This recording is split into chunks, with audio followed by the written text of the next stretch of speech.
અમદાવાદના બાપુનગર ખાતે Indulal Yagnik hall Gujarat state level સ્પર્ધા યોજાઈ।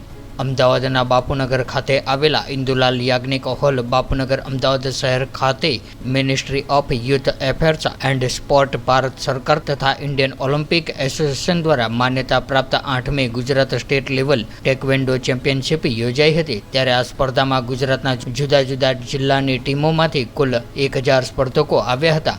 ત્યારે આ સ્પર્ધામાં ભાભરની પ્રતિભા એકેડમીના 15 બાળકોએ કોચ દૈનિકભાઈના માર્ગદર્શનમાં કુલ 24 મેડલ મેળવ્યા હતા, જેમાં કુલ 17 ગોલ્ડ, 4 સિલ્વર, 3 બ્રોન્ઝ મેળવીને બનાસકાંઠા ભાભર તાલુકાનું ગૌરવ વધાર્યું હતું। ત્યારે આનો તમામ શ્રેય કોચ દૈનિકભાઈને જાય છે, જેમને અથાગ પ્રયત્નો કરીને બાળકોને આ સિદ્ધિઓ હાંસલ કરી શક્યા અને આ પ્રસંગે ઉપસ્થિત મહાનુભાવોના હસ્તે મેડલ આપીને બાળકોને પ્રોત્સાહિત કર્યા હતા।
तो व्हाट्सएप, ट्विटर, फेसबुक, इंस्टा जहाँ भी आपका अकाउंट है, इसे शेयर बटन के द्वारा वहाँ पर शेयर करें।